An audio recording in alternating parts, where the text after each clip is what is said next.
Welcome to the Cult of Domesticity podcast, where two best friends tell each other stories about history, true crime, and other shenanigans. I'm Courtney. And I'm Ashley. And Ashley, I think my house is haunted. Oh, I'm so excited to hear the story. You mentioned it briefly earlier, and now I want to know. Yeah, so... Tell me everything. So Schnitzel's been acting weird. Oh no, this is how all the best ones start. The dog sees it. So she keeps whining to get into the dining room, and she's not allowed in there. And, so I'm, like, home by myself a lot, and she just keeps whining and whining to get into this room. And I'm like, Schnitzel, you know you're not allowed in there. There's no cats in there. I'm like, she can't, like, from her angle, I don't think she can see out the windows, because that's kind of where she's looking. Mm-hmm. And no one ever sees it but me. Well, but that's because you're home so much, so, like, they wouldn't see that. So wait, is she like trying to look out the window? I don't think she can see or out is it she just wants to get in there because she thinks there's someone in there? Yeah, she's whining like she wants to get in, and there's two chairs there, or chair barrier. I came up with that trademark patent pending. Classic trademark patent pending. I like it. All right. So I'm in there, and like I keep looking. I do it every so often. I'm like, what is in there? And today Caitlin was home, and she goes, "What is she freaking out at?" I'm like, I told you, she keeps trying to get in there. And so, is it possible that there are like little mouse friends in there or something like that? No, it's a hardwood floor where you'd hear it. You'd hear it. Yeah, it's the room that the cats. Like my dad almost murdered Socks because he thought he was gonna pee in there. My dad had just redone the floors, like probably like 2 years ago. So yeah, I remember hearing that story. There's a lot of times we threaten to murder Socks because like he does so much to deserve it. He's a dick. This is like a 13-pound really cat who's been a dick his entire life, who my mom thinks can do no wrong. Like if he was a dog in the 70s, his name would be Shotzi. That was a That 70s Show reference that you should have picked up on. Oh my god, yeah, I should have. It's been a while. We watched it too much, and it reminds me of my mother, and we keep getting in fights, so I don't want to watch it. That's why I said it, because Kitty Foreman's dog's not shots. Anyway. Yeah. Alright. So Socks is an asshole. And so sometimes there's cat food in there, but there hasn't been lately because Schnitzel got in there and ate it all. Well, okay, but maybe that's why she wants to get back in there. Maybe it's like, oh, I bet there's still cat food in there. No, she keeps, she keeps going in there. And so Caitlin lets her in, and she's like, let's just see what she does. And she goes, she keeps sniffing around this, buffet we have in there from Caitlin's house. Oh, the house that used to be my great-grandmother and my great-uncles. So my mom's father's family. Right.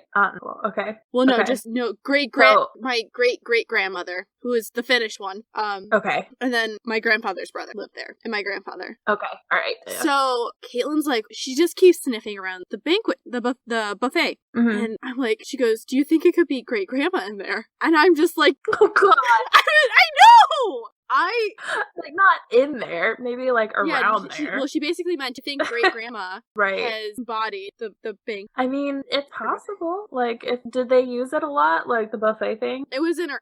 So to describe when my great uncle passed, what was bequeathed to us, he never cleaned it out after he died, and I think she died in the 80s. Oh, so all right. The situation would be called hoarding. That's the word for it. Okay. And this is like a 1930s bungalow, so not a lot of space. Right. And that would mean probably like 50 years of hoarded stuff in there. I don't think that long, but basically she used to collect stuff for like to send back to Finland after the war. Okay. And at the Second World War, in case you're wondering. So that would be 40 years then. And I think it was like, we found clothes from the 60s. So for about 20 years, Okay. I was just going from like when they moved in to when you said she passed in the 80s. Yeah, so basically, this is my mental I'll have to go find right the there. pictures. Caitlin and I tried on basically my aunt and my mom's clothes from the 60s. We looked like we were in Scooby-Doo. It was great. It's so great. But yeah, so I don't know. I'd have to ask my mom, but it's just really creepy because it's just happened in the past, like, 2 weeks. Yeah. Well, no, I was just wondering if, like, there's a reason she would be particularly attached to it. But, like, if that's where she always kept her stuff to send back to her family, then, yeah, I guess I could see that. No, that was all up in the attic. The attic was, like, literally paths. It was hoarding. We found a picture of Jesus, like a painting. It's like a painting of him sitting out looking at a peaceful sunset. That room... It's sad that I think my grandma had one of those, Oh, yeah, too. no, we found several of them. A painting of the Titanic sinking. Who doesn't have one which of is those? in the same room that Schnitzel keeps trying to go in. Also in this room is portraits from I think my dad's side that we need to get, that like just old relatives, stuff that we're supposed to, because there's 3 boys, so we're gonna get 2 more copies made of each. Yeah. And I think some other portraits. Yeah, that room. There's a whole lot of stuff that they could be latched onto in there, basically. Yeah, but my hope is because Socks has had accidents in that room, we got like cat diffusers, so it's like pheromones to like mellow them out. Oh, so maybe that's I'm why. really hoping that's that, but it's been in there for a while, and it's like, I don't. Well, but like maybe it wasn't strong enough before, and like it built up. You know what I mean? But I'm thinking it's not a fresh one. Like, that's the thing. It's like halfway down. And so. Oh, then I don't know. Do you want me to cheer you up with my ghost story? Yeah! Okay. So you already know the story, but when I lived in Ohio, the last year and a half, almost 2 years, I lived with my friend Erin, in the room that had been her papa's room. And he had died probably a little bit under a year before I moved in there. He died by suicide, like in the garage. I forgot that part. Yeah.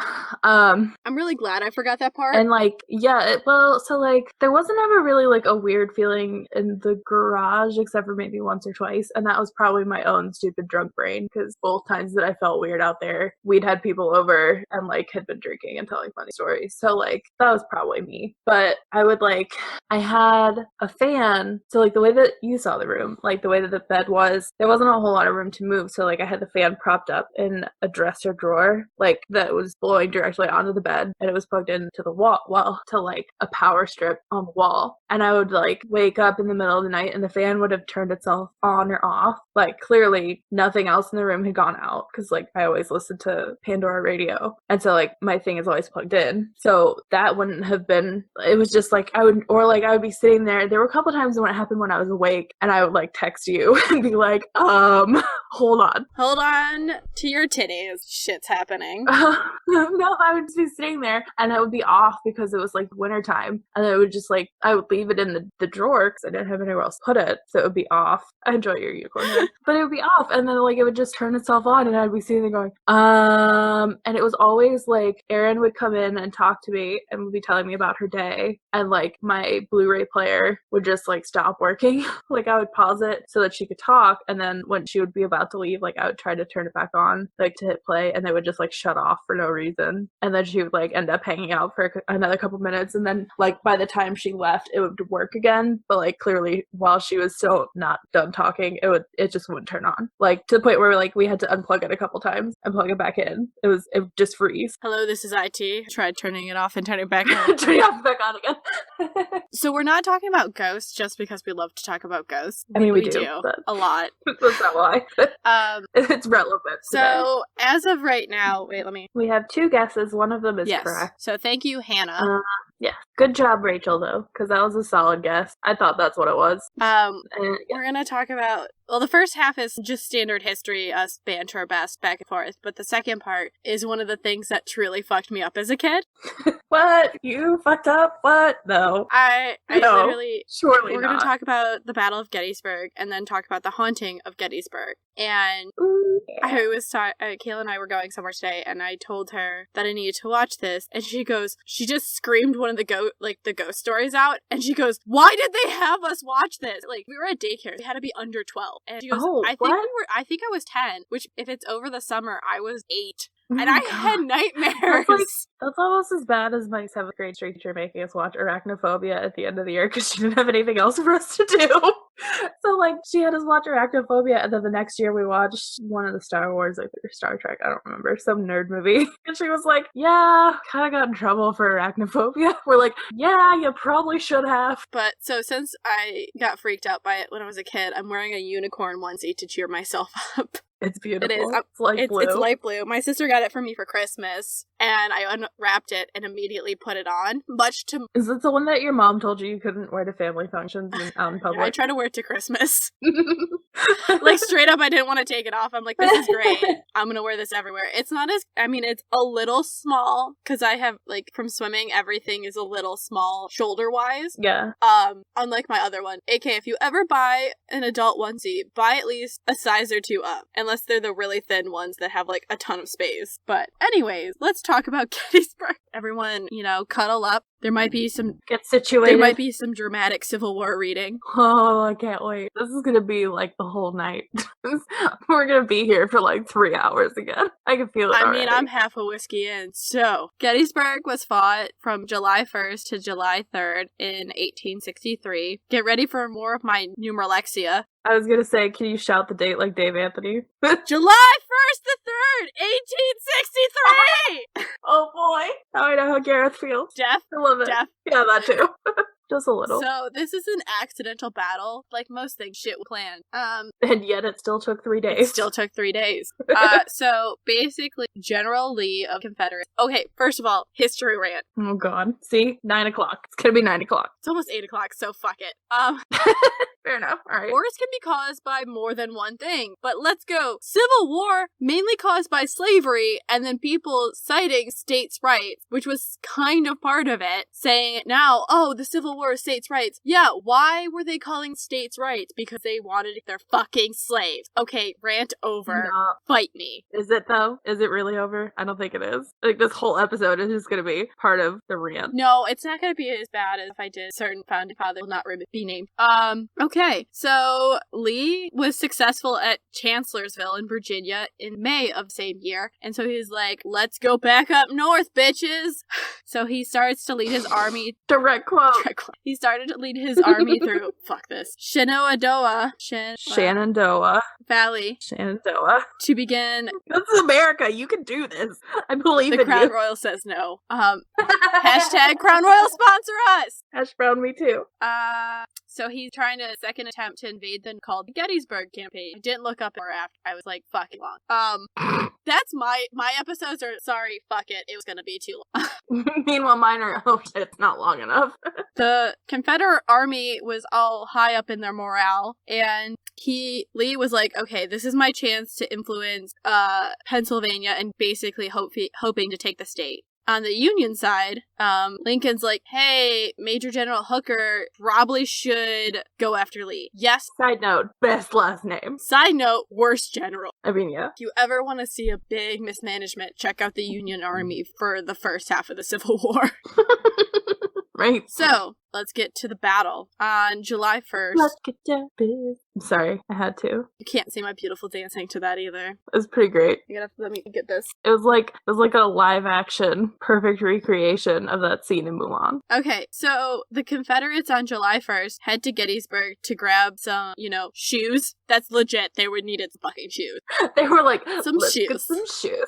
These shoes suck. Actually, at this point, they weren't even like, these shoes suck. They were like, these shoes fit. they were like, these shoes suck as they pull them on. These shoes suck, but they fit. Ish. That was a deep cut 2005 YouTube reference right there. So, welcome, millennial. And other supplies, and they were like, so Lee has 7,500 men who were basically 1, happy for shoes, 2, happy for food, 3, Pennsylvania hadn't been scavenged that much, so they were like, fuck yes! We can get some new shit. Because for those... Again, direct quote. Pretty sure at least one of them. And Lee was like, maybe Virginia and these southern states can, recoup and start producing agriculture again, because we need it. That's all we got. We don't have... He's like, that would be nice. That would be nice. That's the one thing we were good at, is agriculture. So, he was also like, I want to fight the North again and win on their territory because it embarrasses them and shows the strength of the South. And if he could destroy the Northern Army, he would end the war quicker. Well, Lee had some problems, and they weren't actually him, they were people under him. That's what she said. Isn't there a rumor that he's an alcoholic, though? Weren't they all? I feel like, well, yeah, but, more than the others. I've not read that. Okay, maybe that was just Family Guy. I don't know. Probably. Look at the difference in our research. I enjoyed this description. Lee's head of cavalry, General J.E.B. Jeb, his initials spelled Jeb, Stewart. Jeb. I think I remember this guy from AP US History.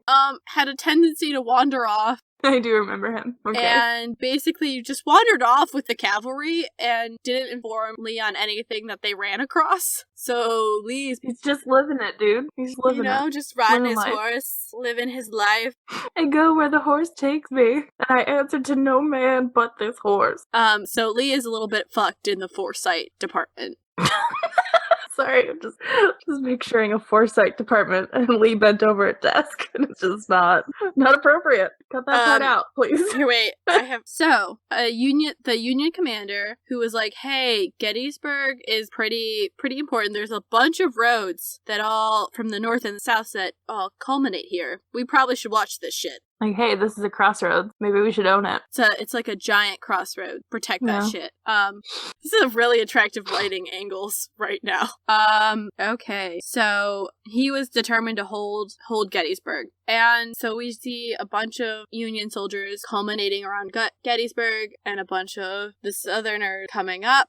Were they just, like, kind of wandering around pretending they weren't there on purpose? Like, hey, nothing to see here. We're just kind of passing through, except we've been here for 3 weeks trying to hold it secretly. No. Just, like, whistling casually in the trees. I think it really was an accident. It's just, like, someone was like, hey, if we're gonna go look for them, we probably need to go to Gettysburg, kind of figure it out, and they both kind of were like, it's a good point of all the roads. Gotcha. Or it was just sort of where they intersected. Yeah, it was... Like, they would have met along the road somewhere in some town that just happened to be Gettysburg. Yeah. All right. So we know the Union cavalry under the command of General John Buford spotted a detachment of rebels coming east towards Gettysburg, and he's basically like, shit, checking out where he can get the best point. He's like, panic button. Red flag!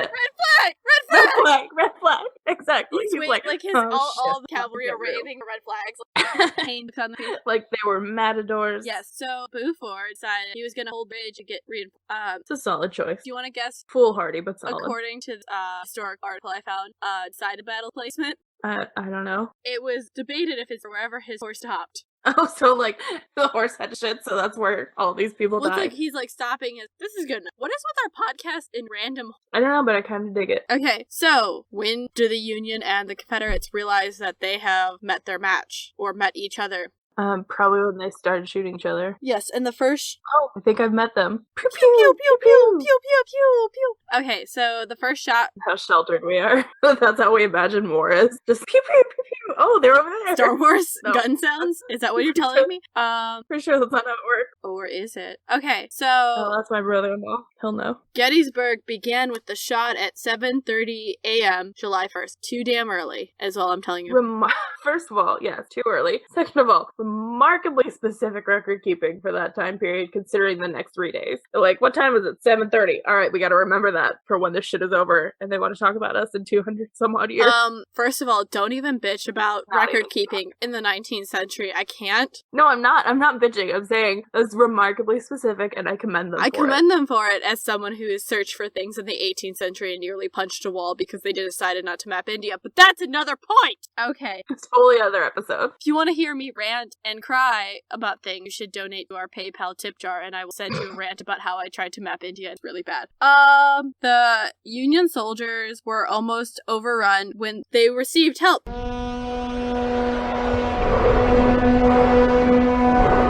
With the arrival of additional soldiers under the command of Major General John Reynolds, which I'm going to just imagine is Gareth Reynolds, I support from the top. If so, he has a face that looks like, I say this meaning in the most positive way, but he has a face that belongs in the Civil War.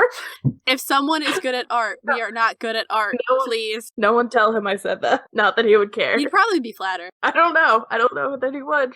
Someone please just badly Photoshop his head onto a Union Civil War general's head body. So basically things look tits up for the Union army because they're a little fucked.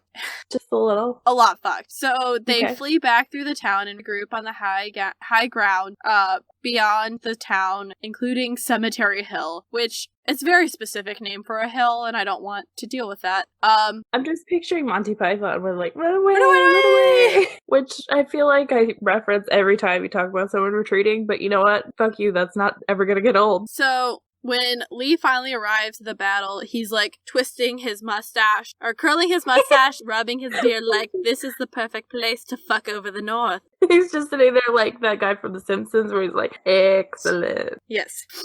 I'm gonna be honest, I don't know his name, but I use the GIF a lot, so. So he's like, okay, General Richard Ewell, attack and take any hills beyond the town if it's practical to do so. So, because it's discretionary, Ashley, would you like to define discretionary for me? Means at one's own discretion. Elaborate. My English teachers, I know my English teachers are all rolling over in their graves. Only one of them's actually dead yet. But, because I use the word in the definition. But no, it means it's up to them. Yeah. So if they don't feel like doing it, fuck it, they're not doing it. Which I'm betting is what he did. He's like, no, fuck that, no. So. Who needs hills? We're not taking that. Fuck the high ground. And he was wrong. Fuck the high ground. Why? Military strategies never says need the high ground. Yeah, no, that's not a thing even civilians know. What? So, as it is by his own choice, Ash lovingly, there we go. There it is. You got it. Described, You got it. Defined for us. Ewell decided, my guys have fought enough for today, and did not try to take the high ground. They're tired today, so let's just all die tomorrow. It's fine. Ewell, because he decided his men needed a nap. No. And not to live beyond 3 days. You know? And we support our veterans, and we understand you need rest, but, like, if he wanted to win, Time and place, maybe? maybe a little bit. I mean, also, hello, Queen of Naps here. You I are. fully support napping as well, but, like, not at the cost of Shoes and food? the rest of your life. Shoes and food over a nap? Yeah. Shoes less, but yeah, if you're walking around, I guess that makes If you're sense. barefoot or your shoes have giant holes. Shoes and food over a nap. Yeah. Yeah, alright. So basically, Priorities, people. Priorities. this giant red flag in Ewell's decision making meant the Union soldiers had time to dig in at Cemetery Hill, don't want to know, and Culp's Hill, and along Cemetery Ridge. Why are they naming it? Were they called Cemetery Hill and Cemetery Ridge at the time, or were they because they ended up being cemeteries afterward? I think so.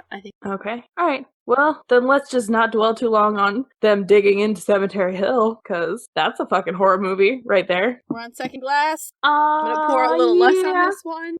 Because if I run out of Pepsi, I'm gonna just start drinking straight whiskey and that. False. According to the one listener who said, I like it better when you drink.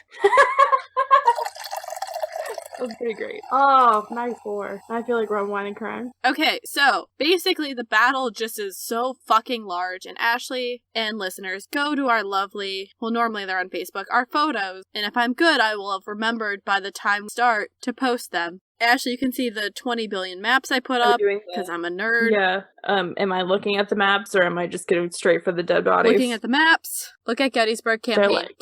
Campaign. Alright. I'm sorry, I have mine set up as I update them. No, you're fine. Okay. So Ashley and listeners, hopefully, if you have time, look out. It's basically the Gettysburg campaign shows that it stretches from Fredericksburg all the way up to Harrisburg. So it's so large because of all these movements that... Well, okay, but the time period, it's not the whole battle. Like, it's showing the movements from June 3rd through July 3rd. Yeah, so it's showing that... So, like, the people who left from Fredericksburg probably took almost the whole time that it's showing up through, like, the 1st. Yeah. Because there's, like, people leaving from Fredericksburg on June 13th. Yeah. And not getting there until, like, late June, early July. Yeah, so you see that, but at least you can see, like, even around Gettysburg, it's covering. Yeah, that's a lot of arrows pointing at one small city. Yeah, so you can look at day one. So basically, to summarize, end of day one, the Union is pushed back to the other side of the town, across... So they had set up along, did they start along, like, Oak Ridge and Barlow's Knoll and all of those, and then they got pushed back to where they were only holding Cemetery Hill? Okay. Still, that's 3 regiments on one hill. Yeah.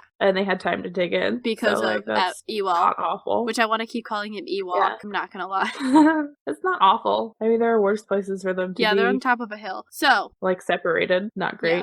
Okay, so, like you said, the Union is, like, relatively packed and is able to have rapid reinforcements from the one side of the battle to the other. The rebels had more of a fucked up position. They were stretched out with a thin 5-mile long line that is hard to spread communication across and get reinforcements. Also, let's talk about how they had AM and PM assaults as well as just PM. So, like, they'd been fighting all day on an offensive. So it's not like they were trying to defend something, like they were on the offense. That means they're probably a lot more tired as well as spread out and generally fucked. And they kind of stumbled upon this. Right. So they're also fighting uphill to the Union Army. Yeah. And as anyone who's climbed a hill knows, damn. Well, and it's not like they're cutting the Union off their retreat either, because they're not behind them. Like, they're just pushing them farther away, but they're not blocking the Union along, like, Round Top and Little Round Top and Wolf's Hill. Like, they probably would have been if Ewell had decided that nap time was more important. Anyway. So, there was a lieutenant, General James Longstreet, who was like, okay, we're in a shit position. It's not going to be the best. And he's like, Lee, we should maneuver away from Gettysburg towards Washington, where we can get a more defensible position and force the Union to attack us. Because you always want them to attack you in this type of battle style. But Lee said, the enemy is there, and I'm not going to attack him there. So basically... That was a solid Southern gentleman impression. I try to do my best. Civil War.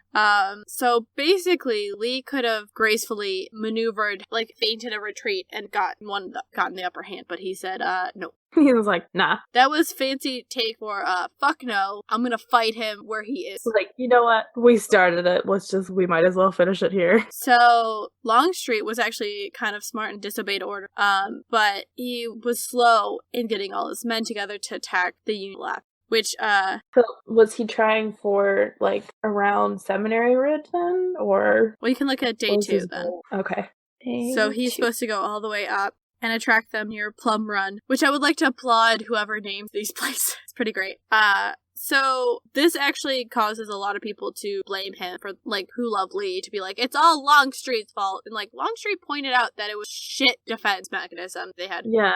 So on this day, you see most of the fighting at Peach Orchard, Wheatfield, Devil's Den, and Little Round Top. And that's where a lot of, like, people are settling in, fighting over, think of, like, World War I, World War II, where they're literally fighting over 30 feet to gain advantage. I love that they were just like, we'll fight over Little Round Top because it's not as tall. Fuck Round Top. You can have it. I don't even care. They're like, no one's climbing that thing. So, late in the day, the Union General, Winfield Scott Hancock, was like, fuck, the center of my line at Cemetery Ridge was about to be overrun by Alabamians? I think it's Alabamians. He ordered the 1st Minnesotan, about 260 men, to charge the oncoming men, and 4 out of 5 Minnesotans were killed or wounded in the charge, but it was successful in holding the line until they could get reinforcements. So, if you've never studied 18th century, 19th century, early 20th century, up to basically World War I war tactics, the solution was throw men at it. That's what we have the most of, men. Yeah. And that's... well, pretty much what the Russians did in World War II. Yeah. You throw men at it, and eventually you can persevere, because one man will get through. Maybe. One man will hold it. Right.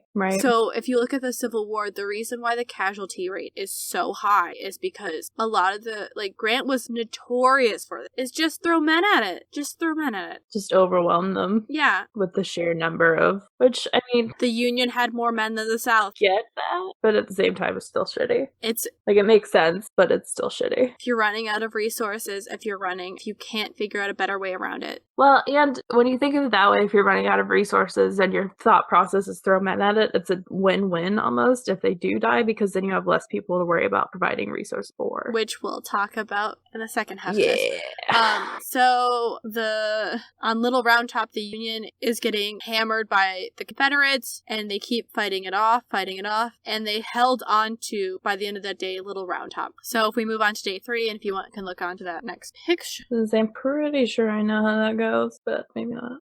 Oh, they make a whole big line. So Lee decides, he's like, I've tried to hammer off the sides to come around behind the Union. Today, I'm going to try to just bust through the center and break them up and break their morale. Well, Longstreet's in charge and goes to attack the Union right, followed by Ewell attack on the Union rear cavalry, but he had less numbers than the Union, but he was hoping that because the South's fighting for what they believed to be their independence, their rights, that he could count on their ferocity. And the valor, which, let me tell you, from what I've... if they hadn't been at it for like 2 days already, maybe. But entering day 3, there's nothing left in the tank, man. Even if you got more people. Yeah, they're still coming off a long march from wherever they had been 2 days ago. Yeah, as well as, I'm not gonna lie, at this point, sometimes this war has already been going on for so long that the idea of people fighting for valor, I'm sorry, Right. it's crushed. If you look at, I think the best look at it, even though Gone with the Wind isn't the best look at the view of the South, it really romanticizes things, but it shows you that people at a certain point realize this war is pointless. Right. We could have worked this out. And if even the romanticized views of it are saying at a certain point the South just had no more energy for, like, the idealism was no longer the only thing, like, they couldn't sustain it enough for it to be the only thing motivating them, and that's the romanticized view of it, imagine how much worse it actually was in real life. Yeah, just, I mean, if you look at the whole scene where they're dealing with all the wounded in I think it's Atlanta, like, those were all extras at that point. There's no CGI. They had thousands of people, and the doctor's like, and she's like, I can't do this anymore, because you're literally just, it's the same, it's Groundhog's Day, it's the same thing. You're helping out with another amputation, and you have nothing to give the men for pain. Yeah.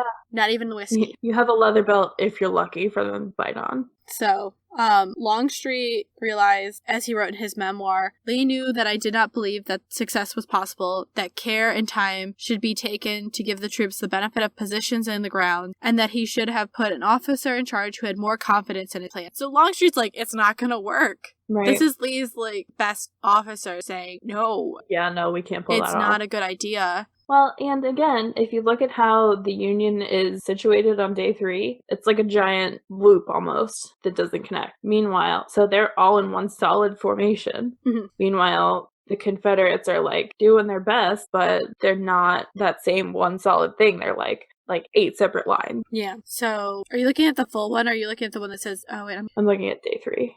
Day 2. Sorry, I might be in the wrong. No, you're fine. Where the fuck did... Okay, somehow missed day 3, yeah. And the Union has gotten more people at this point. Yeah, like each day there's another couple of, like, regiments on the map, so clearly they're getting reinforcements. Yeah, so... We're not so much south side. Lee changes decision and puts the... changes the lead of the advance to General George Pickett, and... basically, Pickett goes to Longstreet and is like, shall I advance? And she can't even say it. He just nods his head. Like, because he's like, I'm sending... Do whatever the fuck you want. I'm sending basically all these men to die. Yeah. And think about it. And he pretty much knew it at that point. And think about it. This is before PTSD treatments. Right. So even the ones who didn't die, like, still fucked up in the head. So it begins at 3 p.m. and they marched at a long mile-long line as if a parade drill. And so the Union soldiers are like, what the fuck are you doing? Where do they think they're going? Like, what the fuck are you doing? And then shit starts to go. They start firing. First cannons, then muskets, and basically... they think if they had less accurate weapons, say 100 years before, the rebels could have won it. But yeah, between the Revolutionary War and the Civil War, guns become accurate. I mean, compared to ours, they're not at all. But you can reload them quicker. You can shoot more accurate. Right. And that's that. I was gonna say the reloading time was much shorter in the Civil War than the Revolutionary War. So it's still not great. It's basically, if you think about it at this point, it's shredding them now. Imagine if they had assault rifles. They never would have made it halfway. No. I mean, as it was, they were making themselves an easy target walking across what appears to be an open field. Open field or uphill. Or uphill, yeah. Like, it's so stupid. Either way, they don't have the advantage to just, like, let's get in formation and move. Like, no. That's not gonna work. This is, like, why you see the chain tactic warfare. We don't have battlefield warfare anymore. It's stupid. You're basically asking to kill 90% of your men. So, some units did reach the crest of Cemetery Hill and briefly pierced the Union line, which they called the high water mark of the Confederacy, but the Union troops pushed them back. Well, and even once you breach that front line, you're still walking into what's been an encampment for the Union for at least 2 days now. Yeah. So, like, okay, you broke the line. Congratulations. Now you have to deal with all the other Union soldiers that are behind that line and they're pissed because you broke the line. You broke the line. They're better fed. They're better equipped than you. And they're better rested because they haven't been on the offensive. They've been defending a hill. Yeah. They haven't been climbing said hill. Yeah.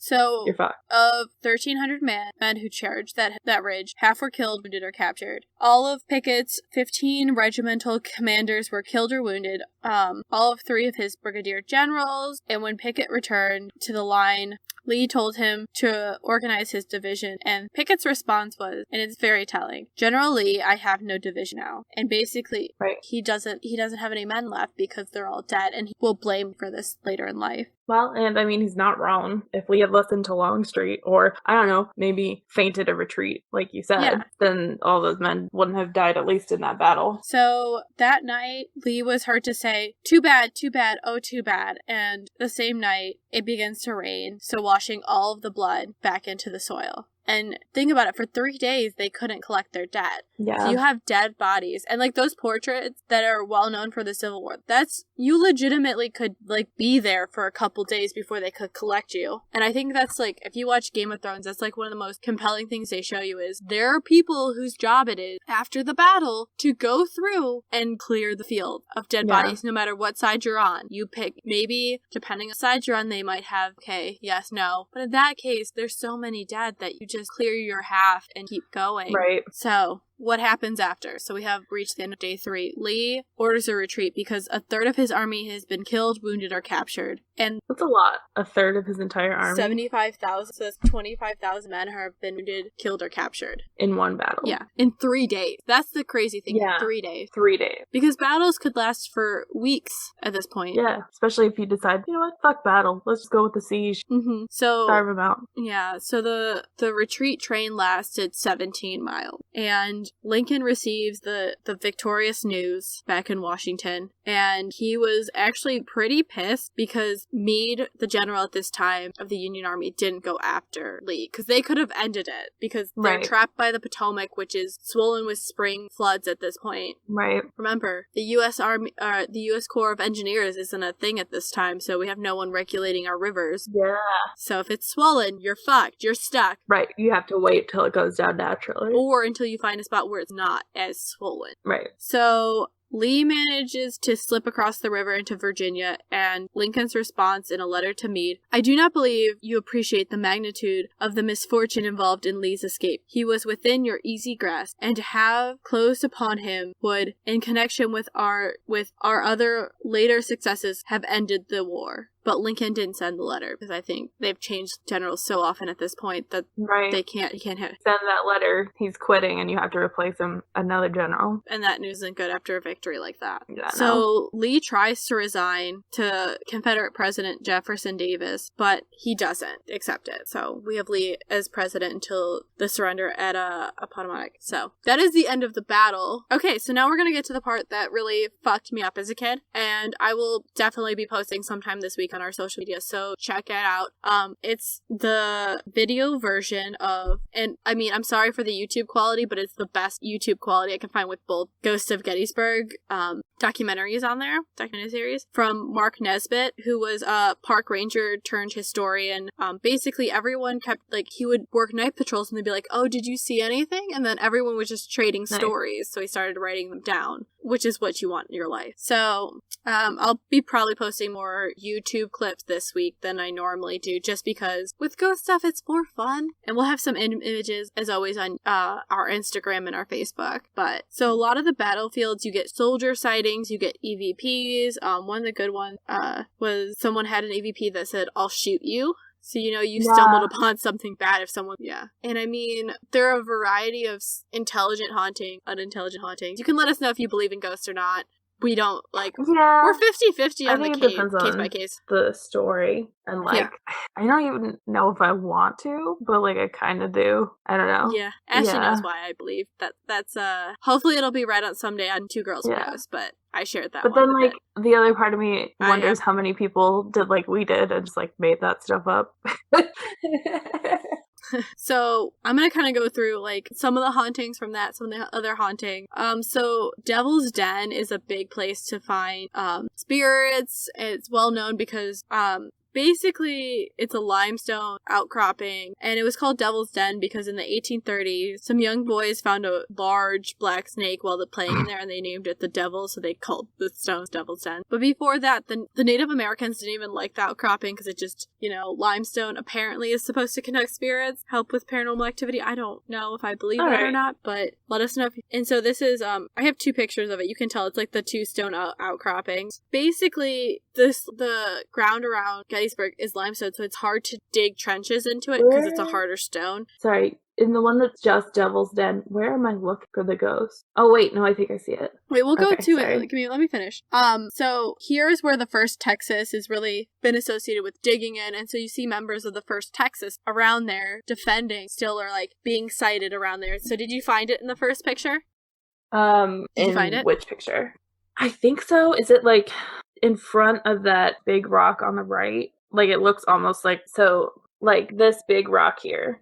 Let me zoom in on what it is. So this rock, right? Is it this figure right here? That's what I think it is, yeah. Where it's like kind of weirdly blurry, like more blurry than the rest. Oh, see, I didn't think it was that one. Or are you talking about the guy up on top of it? I thought it was the guy on top. I don't know. That one's kind of like 50-50. Right, or like everyone else is very clear. They think it is. This one isn't. Or it almost looks like there's someone like looking into the rock, way off to the left. Oh, yeah. No. In the that's red? I think that's an actual person. I'm talking about like up on top, like in the middle of that rock, in front of where the 3 people are. I think that's a person. Like right here. I don't know. Yeah, I know what you're looking. One. I feel like it might be the figure, though. The weirdly blurry spot.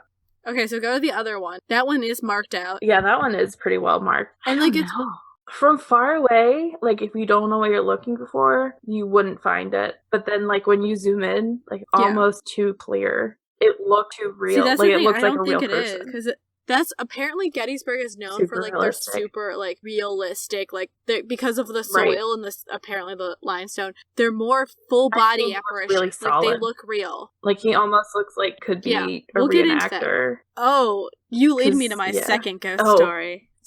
Okay. So there's a famous story that went around the park rangers, and they asked Mark, they're like, hey, have you heard the story about the visiting dignitaries yet? And he's like, what? So there was a group of visiting dignitaries. They didn't say from where, and they got a private tour of Gettysburg, nice car, all this, and they pull up to one of the battlefield sites, and it looks like there's a regiment, a Civil War Union regiment, doing battle drills. So it looks like, it looks like they hired some reenactors and everything. They get back to the head, like where they start at, where you go to get, like, sign up for tours and stuff. The person who set up the tour said, oh, thank you.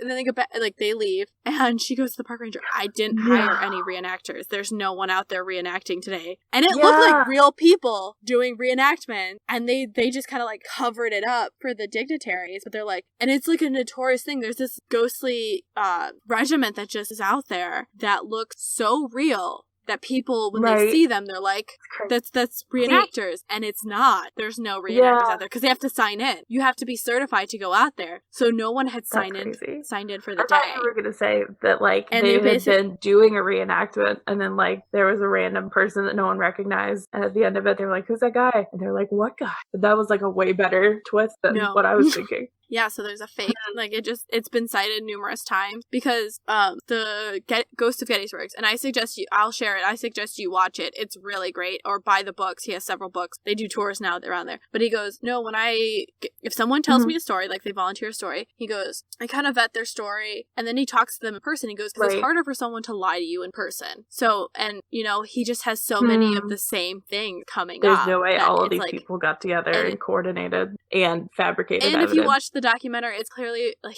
it's so late 80s, early 90s that you're like, there's not that internet connection. It would have had to be like sending letters in the snail mail, like, all right, here's how we're gonna lie to this dude. Ain't nobody got time for that. Basically. It's not like now. So another one, this is one of my favorite ones. It's they in the documentary they call it the party ghost. But there's a university called Gettysburg University now, but it was like Pennsylvania College earlier. And so a lot of these old Civil War houses are now college, like student housing. So, but before in the 1930s, they had the old house and they would add a living room onto the first half of the house because they didn't really have that at the Civil War period. You had like a parlor or something like that, so they wouldn't extend it. So this girl's at a house party and she's like, looks back into the old part of the house. and there's this really sad, like, man, and he looked like he wanted to join the party. So she's like, oh, come on. And it's like they think it's like a drummer boy who was taken to the house for a surgery. Because at that point, anything, like in the Civil War, anything that could be used as a hospital was used as a hospital. I'm sorry. And so she goes, it looked like he was crying, but he couldn't come into the modern part of the house, kind of appeared. And one of the guys who lived in the house said, oh, you saw him too. So it's like, they just accept it. And like, it's kind of funny because they interview people and like, they'll ask them if you believe in ghosts or not. And I mean, at this point, it's not as big of a thing. Like now, like you have all these shows and you see these different reactions with now where people are really for and against, whatever. But she's just like, you know, it just seemed like he was so sad, like he couldn't move on. So we're going to get to one of the ones that Ghost Adventures did. I didn't watch the Ghost Adventures, refresh myself on it for this episode because I remember them going to this and... I mean, I'm happy because it's one of the ones where Nick's still there, and I love Nick. Love him, and Boston I have a very hard time watching that show now that he's not on it. Even though we have bingo, drinking go, so which if enough people ask for it, I will share some of my bingo cards for that. It's a good time.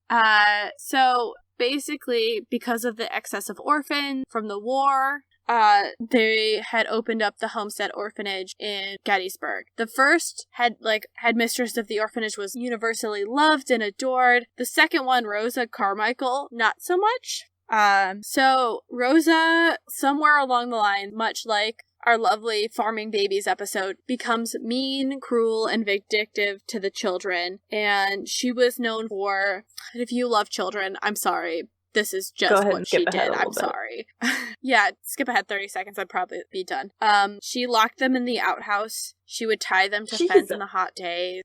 She's the one who would lock them in the cellar. Is the Ghost Adventures episode hitting you now? They would lock little kids down in the cellar and not let them out for days at a time. I know who they send down into the basement. Aaron. Always Aaron. So basically, one of the tour guides said she would try to say, if you're a little kid spirit and you want to come with us. And then she tried to open, I tried to open the door and I couldn't get out. We couldn't get out of the cellar. Like the door was stuck. I think I do remember that. And they couldn't get out for a little bit. And then finally they could. She goes, I don't think Rosa wants to let them out. Like, I think it's personally that. Like, these kids are stuck down here. Well, Rosa didn't do it all by herself. She had an assistant. Ashley, you want to guess what his name was? Nope. Stick Boy. Why do you think he was called Stick Boy? Oh, okay. Was he the one that always picked the switches that she used to beat them? He was the one who she would have him punish them, so he carried a stick switch around with. Okay. It sounds familiar, but I'm still not 100% on which episode this is. So, the tour guys, they sense, sometimes they, smell him. Apparently he smells, she said it smelled like bat, rotten sulfur? eggs. Yeah, maybe in my head what they're talking about. I'm what? like, sulfur? Thank you. And so there's, that, and then, there was a medium in there, and she's like, I see an angry young man, because he's, a teen. Yeah, how old was Stick Boy? Probably not that old. Stick Boy, obviously. Well, so there's also the case if you bring toys as gifts, because people tend to do that for the children ghosts, so they have something to play with, something to comfort them. Well, there's a tendency if they're nicer toys, like dolls or bears or something, they'll get moved around, and then they'll, because there's kind of, in the cellar, there's, a table where you can put them. And so the gentleman explained, goes, yeah, my wife put it up in the gift shop, so in case there's some, a child spirit up there or whatever. And he goes, and then it disappeared, and then it came back down, and it was, this doll. Not a creepy doll by any means. Had all its, arms and legs off of it, and it was just on the table. And you're just so Rosa? Or they just did not care for that doll. They were like, nope. Well, my thought is either Rosa or Stick Boy was why do you get to have a nice toy? If you're gonna have this doll, it shouldn't have any arms or legs. So, there's also the fact that when tour guides start talking about what Rosa's done, or people talk about kind of like Mr. Boots? They tend to get hurt.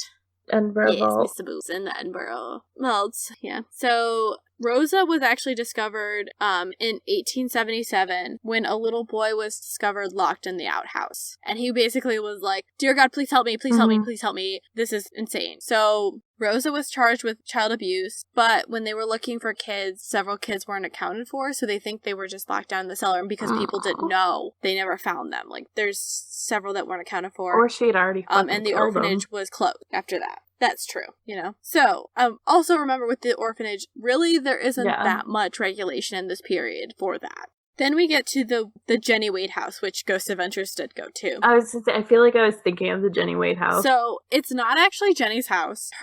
I believe it's her and her like children went there because she they didn't thought have kids. No, she didn't have kids. So she went there. Her and her family went there to her sister's house to escape the fighting. They're like, okay, we'll go further into town. We'll be safer. It'll be okay. Well, when the army retreats, they get caught up. Like we said in the first day, they kind of go through the town. They get caught up there.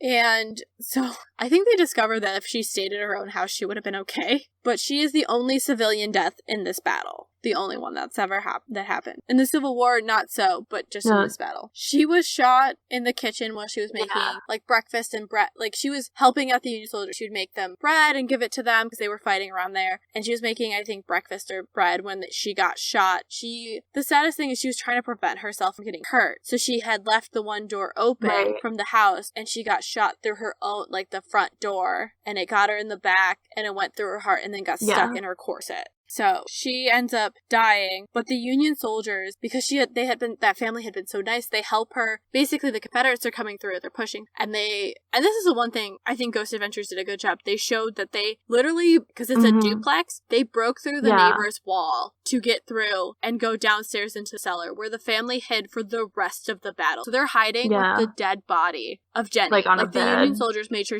it wasn't even on a bed, it was just on a board. Oh, that's right. And so there's still, this is where one of the inappropriate gifts of Zach trying to like lay next to her happens. No, I just remember that she didn't have kids because they got an EVP and it sounded like someone saying I'm pregnant and they thought it was her, and that like do you know what I'm talking about? I feel like because they were like they thought that was her secret, and that was why she was hanging on, like, haunting places. Well, she was engaged. That was proven. And her fiance was actually killed, and he was dying, and he gave a note to, like, one of their other childhood friends who was supposed to give it to Jenny, but they all died. Well, the guy who was supposed to give the note and Jenny died in Gettysburg, and her fiance died of his wounds. So, I mean, luckily they were nice to the soldiers, so they got help to, like, get out of their house and go to safety in the cellar. But I can't imagine, like, hiding out for 2 more days in a cellar with your, like, aunt or your sister's dead body. There is another ghost in there besides Jenny, because Jenny has been sighted and, like, they've spoken to Jenny. Some people think it's Jenny's father protecting her. Like, it's just a more malevolent spirit in there that, like, tour guides don't really like. But they were trying to make it out like it was the guy who was supposed to give her the note, and I was just like, I don't really believe it. I would buy the fiance like, over the guy who was supposed to give her the note. Well, it's just like a very negative spirit. And I was like, I don't think, like, maybe because she died in such a violent way, maybe something else came through, but I was like, I don't know. So then there is the Farnsworth house, which was, by the time the Civil War happened, or the battle happened, it was 53 years old, and it was one of the centers of the battlefield. If you go there, it was basically shot up a lot. So it's known as one of the 10 most haunted in America. And they say that one of the rooms, the garret, is padlocked and closed because too much shit has happened in there. They're like, we're not dealing with this. We're not renting out this room. And I couldn't figure out what happened in there. They also say, like, the lock on the door rattles on its own accord. Well, the bathroom, it's just so messy. You can't even try cleaning it up. So, in the attic, there's where they think that might have been where one of the sharpshooters who got Jenny Wade was. Like, a Union soldier ran across and shot, and they missed the soldier. Because they were shooting from the attic, so they think that's where at least 3 of them were during the conflict, and one of them was injured because he's still seen there. Like, one of the tour guides said, I was telling the story, and I looked up, and, like, the way there's, like, 90-degree rafter, like, posts and stuff, and there was just a Confederate soldier standing there. There's also, in an upstairs room, a man sobbing uncontrollably and seen carrying a child wrapped in a quilt, so maybe there was some casualty or some child death from disease, whatnot. So, really, the other interesting place is the cellar, because that's where, like, they say, like, going down there, there's, like, a voice singing quietly, but I'm combining a couple different sources here. This is also where surgeries happened, because, like I said before, wherever they could get space to perform surgeries, that's where you perform surgeries. And, you know, great times down there for Civil War medicine. Quote-unquote medicine. Medicine. I like the Ghost of Gettysburg said, surgeons of that time were considered carpets of today. Yeah. And I was like, accurate. So there's a lot of screamings heard because of amputation and lead poisoning. Because lead bullets So if you get shot, it's not as simple as just digging the bullet out, because infection, lead poisoning, because lead bullets, it gets into your blood. If you get little nicks into your blood, that's not a peaceful death. So the tried and true method was amputate Cut it off that right shit. there. And if you're sensitive of heart, I'm going to say, for your heart's sake, skip it forward probably about 30 seconds to a minute. What they did with the amputated parts, they would just throw them out the window. They didn't really care. They had, like, think about it. The Civil War is one of those big cases where there was a lot of amputated body parts. They would throw them into fields. They would throw them into rivers. They would throw them wherever the fuck they could get rid of them. So I'm gonna barf. I never thought of that. Like, what yeah. they, like, So, on top, gross. like, there's an actual, if you think of the show Supernatural, there's probably pieces of bones lying all over Gettysburg. That So might you're explain welcome the longevity of the horrifying hauntings, nightmare. though. If they can't find the entire body to salt and burn, a la Supernatural, there's just, like, a random hand keeping them there, like the doctor. Yeah. Just a random hand. So there's also, as with ghost hauntings, cold temperatures. Chilly. So in the McFarlane room, there's strange sounds, heavy breathing. Don't want that. And it's, like, close to you, but not, like, from other rooms. And I was like, well, that's creepier than I want. I don't want it close to me, and I don't want it farther away, but closer to me is creepier. The Schultz room is often visited by a midwife who will tuck you in, and a little boy, which is fucking creepy. Children ghosts are creepy. No. So, let's get to Gettysburg College. And one of these stories that actually fucked me up as a kid. Remind you, this is little Courtney who's like 8. We're gonna go with him as 8. But I just remember watching it. They wheeled in the TV with the VCR. Like legitimately wheeled it in. Yeah. And popped this in. There's two VHSs. You can buy them on Amazon for $8. I looked that shit up. Debated it. And, like, I think it was raining or something. That's what we did for the day. We watched this, and then I went home and was like, fuck no. And I will tell you which stories. Like, I told my sister I was doing this, and she just screamed at me. So, Gettysburg College dorm haunting. Just what you want. So, I can't remember what dorm they said this was. They called it the old dorm. And it was, again, used for a hospital. And I wrote, hot days full of gore and etc. It was really hot. It was July in Pennsylvania. It's fucking hot. So just imagine a multi-level building full of Civil War I think I'm going to go ahead and skip that limbs imagination. Throwing limbs outside the window. It's fine. What is it now? Administrative offices. Of course, it's historic. So not a whole lot has changed. Still chucking body parts out the window, chugging, people paying for things for an arm and a leg. With that. Teamwork. So, I made my sister rewatch this with me. Horrible person. So, the story from this building is, administrators tend to work later, or they used to in the 80s or 90s, I don't know. And they're taking the elevator down to the first floor. Does not stop there. Goes all the way down to the basement. Mm-hmm. They're like trying to get they're hitting the button. And it's good 90s 90s, early 90s, late 2000, or late 80s, early 2000s reenactments. They're hitting the button, and the doors slowly open into the basement. It's not the basement they know, which is organized, which I call bullshit on. You know who has organized basements? Sorry. Sociopaths. Someone who's on Flipper Flop, they also have organized same basement. Thing. As I sit in my own basement. So they see orderlies carrying limbs. They see a bunch of wounded men waiting to be operated on. And the creepiest part, the whole time, by the way, they're trying to get the doors to close. They're trying to go back up. The Civil War surgeon turns to them and they go, motions to help him as he's been fighting for over 200 years against this man. And I'm just I'm out. Remember, I saw this when I was 8. I saw this when I was 8. The day that I get taken down in a ghost elevator and asked to help with Civil War surgeries at work is the day that I handed my resignation. Not even 2 weeks. Just, nope, sorry. The one woman, they had the security guard, because, like, some of the people didn't want to be interviewed. Yeah. Like, it's late 80s, early 90s, people don't even go shit. They report to college security. The guy goes, I know her. She's a very, it's 2 women, very level-headed woman, great since, great before, but she was freaked out. She was freaked out, and they went down, and they couldn't figure anything wrong with the elevator, couldn't figure anything wrong with, anything. So, let's get to the one that really fucked me up and gave me nightmares for years. Okay. Years. And just place yourself back. Let's go back to the, mid-90s. I'm not gonna lie, I was born in 92, so let's go mid to late 90s when I was watching this shit. I think it was filmed in 95, so imagine that quality, and your mind is that simple. This'll fuck you up. So, Stevens Hall, which we have 2 stories. It was built after the Civil War, but deals with some of the repercussions of Gettysburg. And we're going to talk about the story of the Blue Boy, which is the one that Caitlin screamed at me in the car today.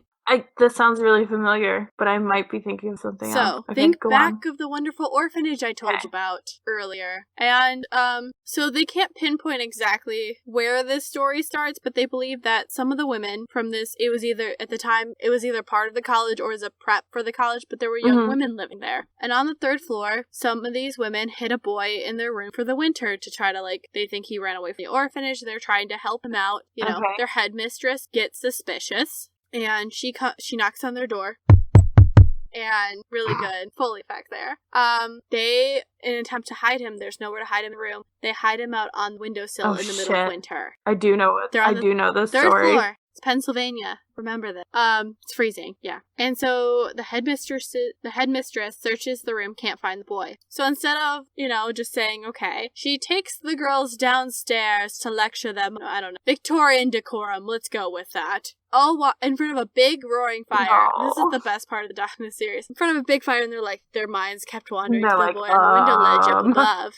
For about an hour, they get lectured about decorum and whatever. And they run upstairs as soon as they can. He is not on the ledge. He is nowhere on the ledge. They run back downstairs and check underneath their window. There's no evidence he has fallen. They have no idea where this kid went. So, why is he called Blue Boy then, if these girls couldn't find him? Well, basically women who've lived in this hall since, mainly on the 3rd floor, tend to have someone, knocking on their window, shaking their window, and then they see a blue child face outside their window. Fuck no. Little Courtney is very freaked out by this. This and Godzilla, but that's Big Ashley is freaked out by this, so... I should send you a picture of it, because now it's not that scary when you look at it, because it's really bad. They just put, white something and put a blue light on this kid's face, but...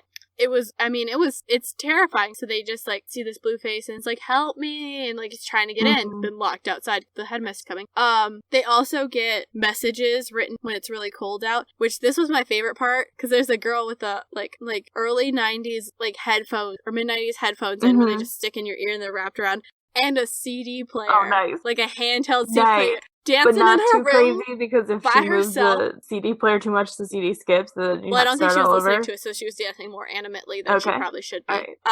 And she her window keeps wrapping and stuff, and so she goes and looks at it. She pulls it up, and written in Tequila Raven. It's Tequila Raven. No, Tequila Raven just passed out on the windowsill. Now we're good.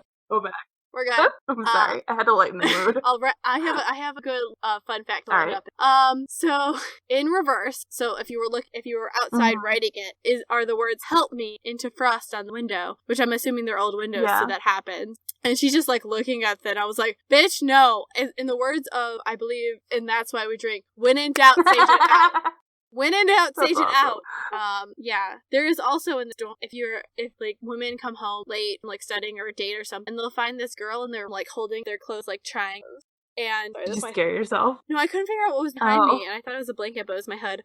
So girls come home late at night, and they'll open their door, and there's a girl there, holding up their clothes, likes the modern fashion. That's just rude on the ghost part, though. Just because someone's out late doesn't mean you get to go raid their closet, bitch. Well, and then so they drop the girl drops the clothes and then runs into the closet and disappears. Also, I was really jealous of their closet for a dorm closet. I'm not gonna lie. There's the other one is the Cashtown Inn, which there's 2 pictures of.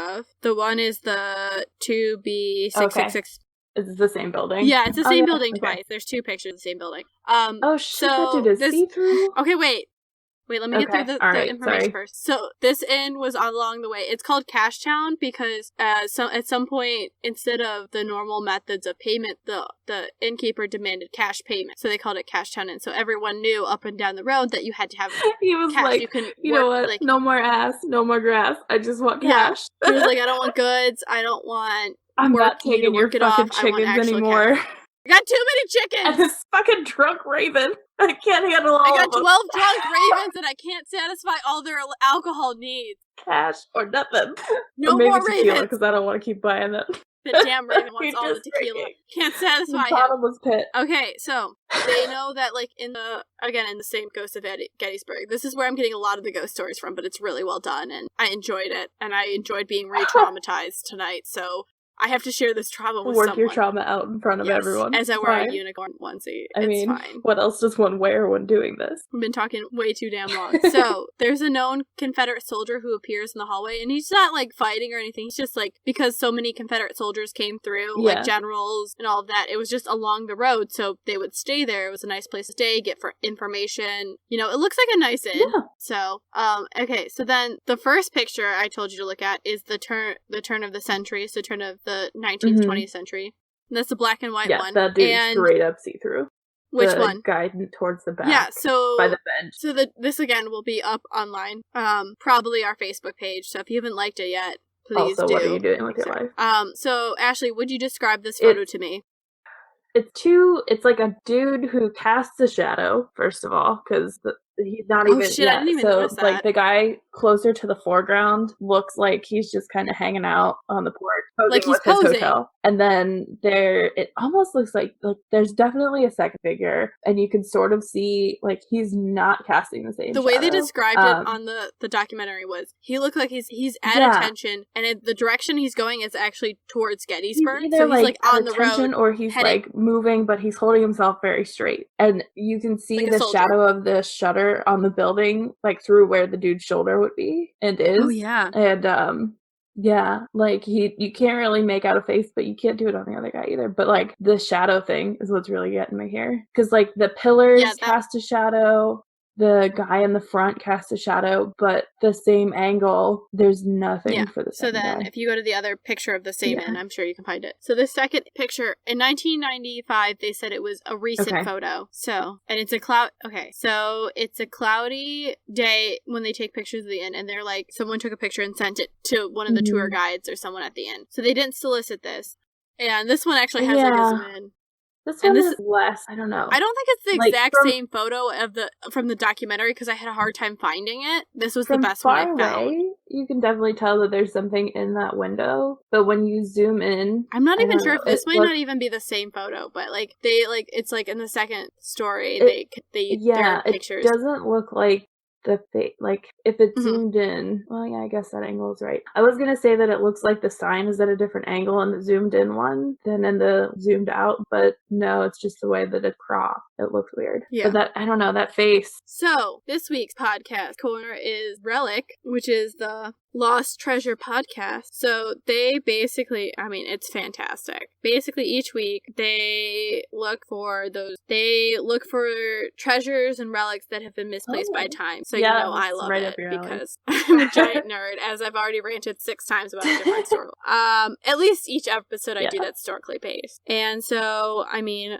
Maxwell, who does it, is fantastic. And I highly suggest you go listen. And if you love history, if you love learning about new and different things, why are you still here? Probably finish listening to this. No, finish this, then go listen and binge all of his, because that's what Ashley and I are finishing doing after this, right?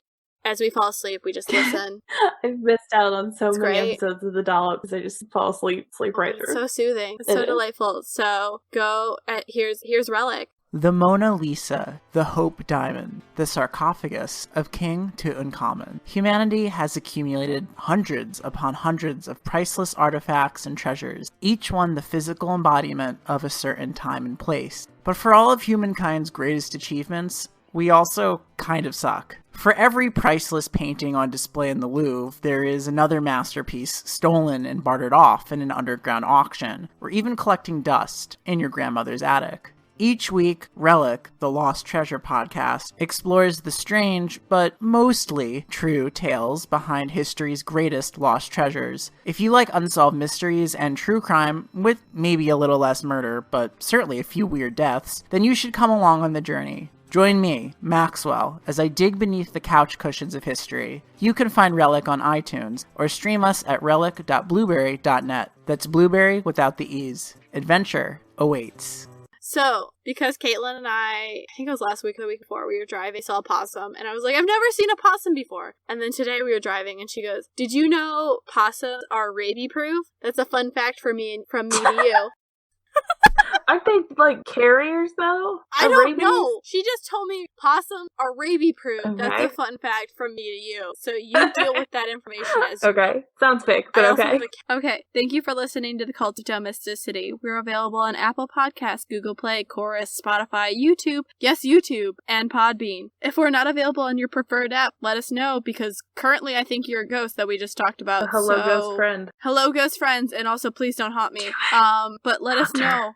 Do not haunt me. Do not haunt me. No. If we're not on your preferred app, let us know so we can jump on that. Remember to rate, review, subscribe on iTunes or wherever you listen, to show your love or just force your family. But remember, as the last time, do not waterboard your family or friends to listen, because apparently that's illegal. But force them to listen. I mean, just blast it everywhere. Like the North Koreans over the demilitarized zone. Or like the U.S. military trying to break down prisoners. Just blast it all the time until they just accept it. We went from one Geneva Convention violation to another. I like that. All right. Okay. Check us out on Facebook and Twitter at Domestic Podcast and at The Cult of Domesticity on Instagram to get the episode tip-off, recipe of the week, and additional information about the week's topic. You can also find our podcast merch, which is now a thing, on Threadless by searching for The Cult of Domesticity. And if you're feeling particularly generous, we have set up a tip jar on PayPal, which is very exciting. Finally, to suggest a recipe or topic, you can email us at domesticpodcast@gmail.com.